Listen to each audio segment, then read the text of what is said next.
What's up guys, Nova here. Today we're going to be doing a quick review on the iPad Air. This is an iPad Air, basically. I mean, if you couldn't tell this is an iPad Air, then I'm sorry, but you're kind of stupid. I turn my head to the sky, focus one ball at a time. I do not like the little things under my tongue, but sleep. It couldn't be a longer time. I feel like I am walking blind. Okay, so my final thoughts on the iPad Air. I've had this since December 25th, which, using my iPad Air, was like a month and 5 days ago. So basically, yes, it actually was a month ago. Anyway, so I got this about a month ago, and I've been using it for a month. Now, I have the 32GB black Wi-Fi only model, which I personally like the Wi-Fi only models because I have Verizon coverage on my phone, like Verizon service, and I can just tether my phone to my iPad, which is amazing. So if you have Verizon, like a family plan or something like that, it's really nice because you can just you could just tether your phone. Now the reason why I love my Retina display is on my Nexus 7, which is, basically it's just like a smaller version of my iPad. I mean, you can't really tell the difference. It just kind of looks like an iPad mini to me. They have different backs, obviously, but they're both tablets to me. I don't really care. This one's a little bit lighter. One's a little bit heavier. This is obviously extremely light because it's the iPad Air. It's extremely thin. This one is smaller, lighter, a little bit easier to carry around. However, I feel it's not very powerful. I don't feel like Google devices are very powerful, in my opinion. And it's quite a bit thick. But you know what? Whatever. I personally like using this one a lot better than the Nexus, but that's just my opinion. Now, with the iPad Air, I really love the Retina display because it's just like on my phone. I used to get tons of headaches because I would switch between my iPhone and my iPad mini, which did not have a Retina display. It was the first generation. But this one has a Retina display, just like my iPhone, so I can just, I can basically just go into familiar territory, which is really helpful for me. It really helps out, in my opinion. I also do like the fact of how light it is. Sometimes it's just a little bit too much for me. If I want to take it somewhere, I know I'm getting a Alienware in, a couple days actually. But you know what? This is sometimes just a little bit too heavy. Sometimes I want something a little bit smaller. The problem is with this one is it's an Android device. I can't really watch YouTube videos on this. A review of this is coming up soon because I actually got this a little bit before Christmas. So, yeah. But the iPad Air, this one is just perfect. I can watch YouTube videos on it. I can watch movies. I can browse the internet on this. It's just so much that I can do on this particular device. It's really really quite a nice little thing. Specifications on this, it's got a 64-bit A7 chip. This is the latest processor from Apple, also in the iPad mini Retina and the iPhone 5S.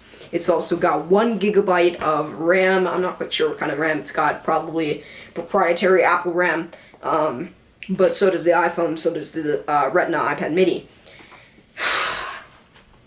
It's got quite a large battery. I actually don't know the specifications of the battery, but it's a 10-hour battery. Apple has had their legendary 10-hour battery life in their iPads since the very beginning in 2010, and I have absolutely loved it. The only other full-size iPad I've had was the iPad 2, and I liked it, but it didn't have a Retina display like the iPad 3 did, and I just had to get rid of it. And I believe I bought an iPad mini. Not the best decision, I know. Okay, one thing I do not like about this iPad at all is it's a little bit cheap. The reason why I say this is because I saw a couple videos. This guy TechRax, he dropped his iPad, okay, and you know it was on purpose. It was to test. I wanted to see, you know, if this was, because I was gonna buy one of these myself, and then I got it for Christmas. I'm like, oh my god, thank you, Dad, you saved me like $500. Or actually $600 because I got the 32 gigabyte.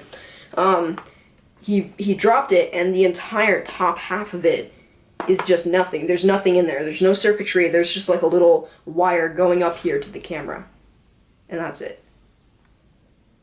What? Why? Why couldn't you put a bigger battery? Like put a secondary battery up there, Apple. Like that doesn't really make much sense. I mean, you don't just leave that much space out in a device.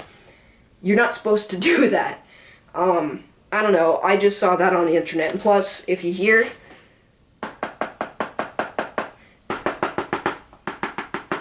the screen sounds very plasticky. With this one sounds still plasticky, but more glass. See, it kind of sounds hollow with this one. See, this one sounds sharper. This one I can tell is more, it's more stuff packed inside of it. I mean, you could tell they made it extremely thick. Whatever. I'm not gonna compare them, even though I have a lot.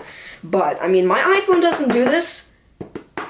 Why? Why, Apple? Why did you do this? I also don't like how small it is. I mean, it is supposed to be like the smallest iPad ever, but like, look at this. It's like, it's tiny. Like ultra thin. I don't know, you guys. It's like super tiny. Like it doesn't have, it doesn't have as big of a bezel. That's what I was looking at, is, you know, it doesn't have such a big bezel as some of the older iPads. That's probably what I was looking at, now that I think about it. Personally, I would go for the iPad mini Retina if I were you, not this thing. I mean, if you need a bigger display, I mean, this is just fine. You know, you could pull up a YouTube video or something. YouTube happens to be the only application that I have on this.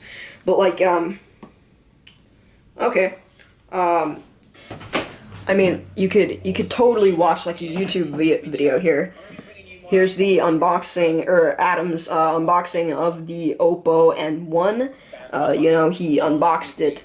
It's really nice display. Kind of ruins it though, because you can only select up to 720p in the mobile YouTube app. But you know what?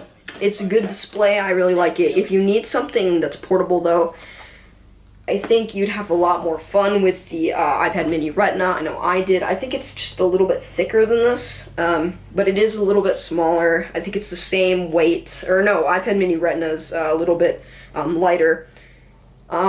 But definitely I would go for the iPad mini Retina. It's not like last year where iPad was like dominant. It was like, ah!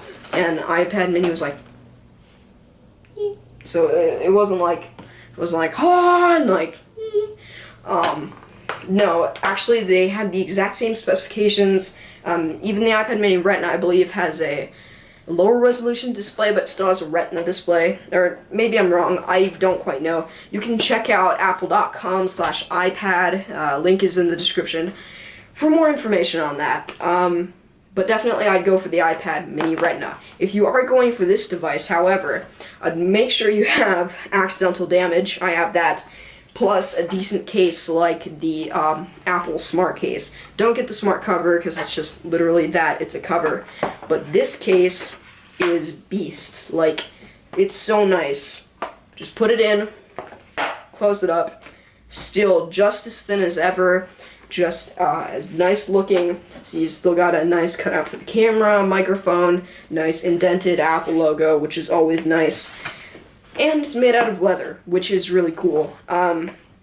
If you have this thing, this is the red Apple case for iPhone 5S and 5.